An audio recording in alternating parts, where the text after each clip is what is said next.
where do you guys get your ideas from?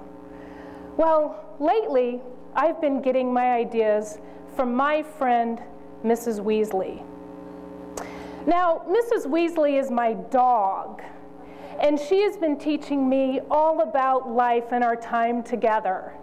Now, I found her in the dog pound, and she was sitting up against her cage, and her eyes were screaming, "Get me out of here!"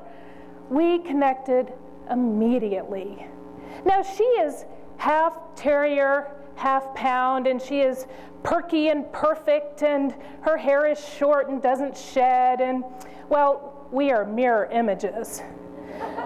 Well, lately, life has been throwing me some major challenges and life-altering choices. And I have been finding refuge running along the Albuquerque ditches with my dog, Mrs. Weasley. And we have a pact.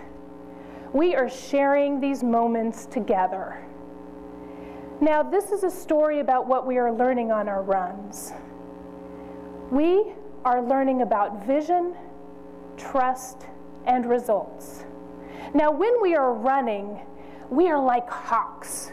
She is circling around and zeroing in on places to sniff, and I am eyeing patterns of inspiration from tire tracks to shoe soles, you know, imprinted in the sand and the changing of foliage as seasons pass. And she is teaching me about the micro and macro world all around. I am learning to slow down and take it all in. Now, trust is easy to say, but sometimes really hard to follow. Miss Weasley, for the most part, trusts me, except when she is determined to stay on her own path. Sounds familiar. Now, she stops and mingles and gets her nose into some really dirty places. Well, I too have found I have been getting my nose into some not so pretty messes. And I have learned that I will trust the world as long as it's going my way. But as soon as my leash is put on and I'm yanked to change direction and move forward, I plant my feet and my butt to the ground and I give a little growl and I am reluctant to move forward. Well, we eventually have to surrender and get back on our path, and at that point, we have forgotten why have we been so stubborn in the first place. Now there are also those times when Miss Weasley runs right past me, and she is just, you know, and I have to yell, "Weasley, wait for me." And I think, how many times have I run straight past my dreams?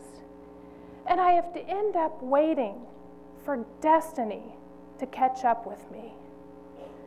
Now, there's also those times when Miss Weasley, you know, she encounters all of these different dogs, and she knows which ones are friendly and which ones to stay away from, for the most part. Her instincts are usually correct. But one day, Miss Weasley ran after a coyote, and I had to yell, "Miss Weasley, wait!" And I was whistling for her, "There's danger ahead."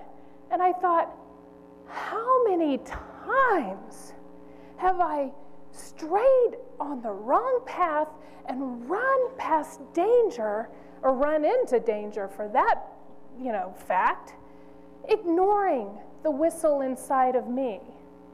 So Miss Weasley and I are both learning how to listen. Now that leads us to results.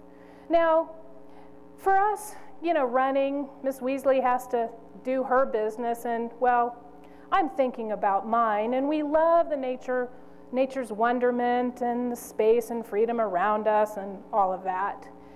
Once we're on our runs, we've got to keep moving forward. For if we are going to retrace our steps, well, that's a moot point. And once and in adversity, what about when Miss Weasley was stung by a bee and she couldn't walk home? We had to learn how to walk home.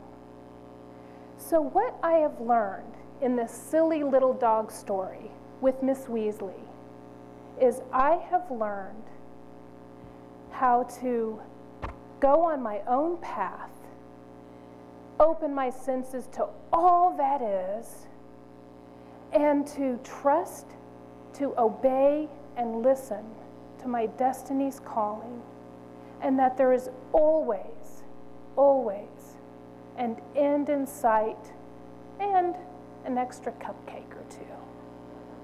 Thank you.